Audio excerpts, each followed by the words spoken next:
Bienvenido, mi estimado telepensante. Un día como el de hoy es un día que habría que conmemorar, el día en que la democracia se defendió a sí misma, que trató de usar las herramientas que le daba la Constitución a los otros poderes del Estado para declarar ilegal el régimen de Allende, un régimen totalitario, un régimen que destruyó nuestra democracia y ya estaba muy debilitada, ¿no es cierto?, la institucionalidad, de modo tal que la ilegalidad del gobierno no sacó al señor presidente Allende de la moneda, porque como era totalitario él no iba a salir, aunque el resto del país estuviera chillando de hambre, sumido en la violencia más absoluta y destruido en parte importante. Eh, Gabriel Boric ha dicho que quiere continuar con el legado de Allende, profundizarlo, retomarlo, digamos. Eso es muy preocupante, sobre todo en el contexto, como les dije en un short, en el que nosotros no tenemos ninguna legalidad legítima a la que apelar para declarar ilegal un gobierno totalitario, dado que las fuerzas políticas en su conjunto se han dedicado a deslegitimar nuestra Carta Magna de 2005. Así es que esta obsesión constituyente, ¿no? Bueno, hoy día creo que existen dos opciones, ¿no?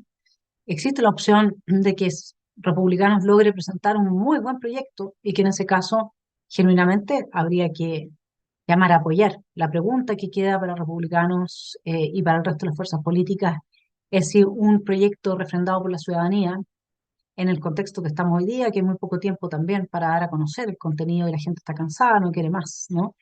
¿Va a ser respetado por las fuerzas políticas de la extrema izquierda? Yo creo que no.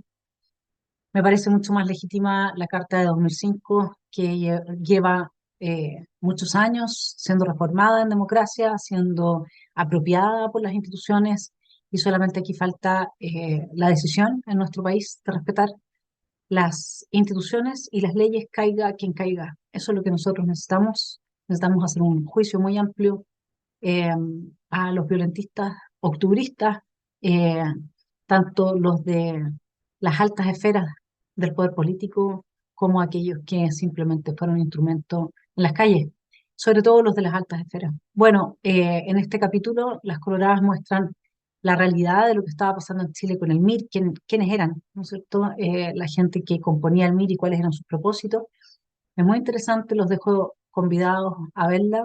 Esta serie de capítulos es resultado de un tremendo esfuerzo y creo que vale la pena compartirlo, difundirlo, sobre todo en este momento en que el gobierno hace una tremenda campaña en universidades, en medios, en que Bachelet sale llorando por su Allende, cuando ella ha destruido el país y ha generado mucho sufrimiento y mucho dolor. Bueno, eso es lo que esta gente busca. No busca el bien, como dicen ellos, del pueblo, sino que buscan el poder total. Qué pena que sean tan pocos los que lo entienden. Tendríamos otro Chile y estaríamos en una situación muy distinta. Un abrazo. Los dejo entonces primero con un recuerdo de este momento de ilegitimidad hace 50 años atrás, de ilegalidad, en que se declara la ilegalidad del gobierno. Los invito a reflexionar sobre el hecho de que nosotros hoy día no podríamos hacer eso, gracias a que todas las fuerzas políticas han confluido en desacreditar y deslegitimar nuestra Carta Magna, y luego con el excelente trabajo de las coloradas. Del país y ante la historia, porque el Congreso no puede seguir silenciando la grave situación porque atraviesa Chile y tiene que hacer un enjuiciamiento global de ella, porque la situación de ilegalidad pasó por atropellar reiterados a las resoluciones del Congreso Nacional, por atropellos reiterados a las atribuciones del Poder Judicial, por los atropellos reiterados a las facultades de la Contraloría General de la República, por atropellos reiterados a los derechos de los ciudadanos, a los medios de comunicación de los chilenos y hasta en algunos casos a la libertad de las personas. En este cuadro, señor presidente, no caben soluciones de parche. Dentro de este cuadro, cuando un país se desmorona, no caben pequeñas maniobras de políticas superestructural, hay que resolver los problemas de fondo. Esto lo dijo Claudio Rego. Y después dijo, el diputado Rego afirmó que el presidente Salvador Allende no estaba respetando el Estatuto de Garantías Democráticas que había hecho posible su elección. Este listado de derechos individuales había sido incorporado a la Constitución en 1970 como condición para que la democracia cristiana lo eligiera con sus votos como presidente, pues el candidato socialista solo había obtenido el 36,2% del voto popular y por lo tanto el Congreso podía elegir a la primera magistratura o cualquiera de las dos primeras mayorías relativas. Más tarde Allende reconocería que él firmó este estatuto solo como una maniobra táctica. Esto lo dijo nada menos que un diputado de la democracia cristiana. Este fue el acuerdo de la Cámara del 22 de agosto del año 73. Entonces, ¿qué pasó? Que se le pidió al presidente y a los ministros militares que establecieran la legalidad de todo el sistema a través de, porque Allende había llevado a una serie de ministros, de miembros de la Fuerza Armada, los había llevado de ministros para resguardarse de la situación. ¿Y qué pasó? Que naturalmente no se pudo hacer nada. Entonces la Cámara le pidió que los ministros militares hicieran una clara definición de que debía volverse a la legalidad. Y ahí se produjo el problema, porque don Salvador Allende no aceptó esta situación y entonces llegamos a un momento en que estaba todo en el aire. Escala de valores y principios en torno a la política, no solo dista de, obviamente, el gobierno anterior, donde nosotros éramos oposición, sino que creo que frente a una generación que nos antecedió, que podía estar identificada quizás como con el mismo rango de espectro político, como desde la centroizquierda o la izquierda.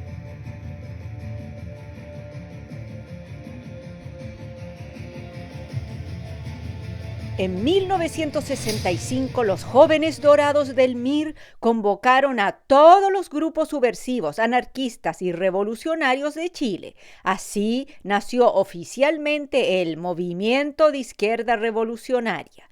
Ratificaron su compromiso por la lucha armada, la formación de células de poder popular y guerrillas inspiradas en la Revolución cubana o en Vietnam. Desconfiaban de las elecciones y la democracia burguesa. El héroe de la jornada fue el sindicalista intelectual cristiano Clotario Blest. Los trotskistas tomaron fuerza y uno de ellos, el médico Enrique Sepúlveda, fue el primer secretario general. Sin embargo, en 1967, cuando el Che Guevara y Salvador Allende impulsaron la Organización Latinoamericana de Solidaridad OLAS en La Habana, el MIR no fue invitado. La revolución no aceptaba trotskistas. Humillados, los jóvenes dorados expulsaron sin remilgos a los trotskistas del grupo. Un poco antes, Clotario Blest ya había renunciado por sus principios cristianos. Así, Miguel Enríquez, Luciano Cruz y Bautista Van Schoffer retomaron el protagonismo. La muerte del Che Guevara los llevó a la acción, colocando bombas, asaltando bancos, amedrentando a la prensa capitalista y organizando células en poblaciones y campos. Sin Guevara, OLAS fue reemplazada por la Junta de Coordinación Revolucionaria. Consistía en el apoyo mutuo entre guerrillas. Participaban los Tupamaros de Uruguay, el Ejército Revolucionario del Pueblo en Argentina y el Ejército de Liberación Nacional, los helenos en Bolivia. Gracias a ellos, el MIR recibió instrucción militar tanto en Cuba como en sus nacientes escuelas instaladas en Guayacán, El Arrayán, Lampa, Casablanca, Molina, Loncoche y Valdivia. El MIR y sus confederados lanzaron su furia contra el presidente Frei Montalva y el ministro del Interior Edmundo Pérez Sujovic por la llamada Matanza de Pampa Irigoyen, una toma de terreno en Puerto Montt. En 1971, el BOP concretaría la promesa de venganza, asesinando al ex ministro Sujovic. En 1970, el MIR aplaudió el intento de secuestro de un avión LAN desde Puerto Montt. La idea era obligarlo a volar a Cuba. Sus autores fueron Omar Vázquez y Pedro Lenín, ex militantes comunistas que aspiraban a ser revolucionarios. La Policía de Investigaciones intervino e impidió el delito. Pedro Lenín resultó muerto. Y una vez más, la venganza la tomó el BOP en 1971, acribillando a 3 policías de investigación. Allende admiraba a los muchachos idealistas del MIR. De hecho, indultó a varios de ellos cuando llegó al poder. Su hija Beatriz era amiga de los líderes y hasta ayudaba con fiestas y eventos para reclutar a nuevos miembros. De hecho, el MIR organizó al grupo de amigos del presidente, los GAP.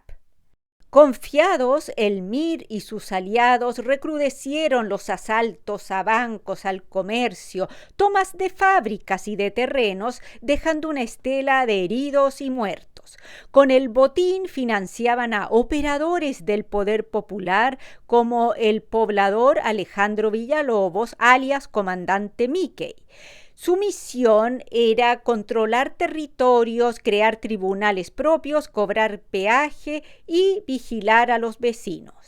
En el sur, otro favorecido era José Gregorio Liendo, alias Comandante Pepe. Tenía la virtud de ser universitario y de autofinanciar a sus revolucionarios con el robo de maderas, animales y máquinas que hacía de los fondos que expropiaba de manera violenta y no exenta de abusos sexuales. El MIR lo pintaba como un Robin Hood criollo. A inicios de 1972, Carabineros reportó la ocupación ilegal de 339 industrias, 658 fondos, 218 terrenos urbanos y 145 establecimientos educacionales. Ulises Escalada, funcionario del Partido Comunista Cubano, señaló que para 1972 habían entregado 3.000 armas al MIR, el PC, socialistas y MAPU.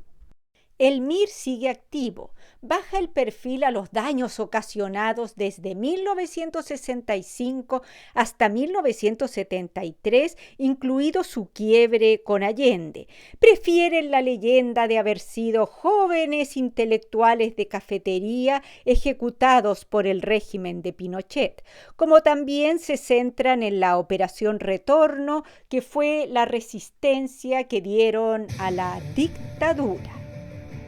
Han pasado 50 años y todavía no nos piden perdón.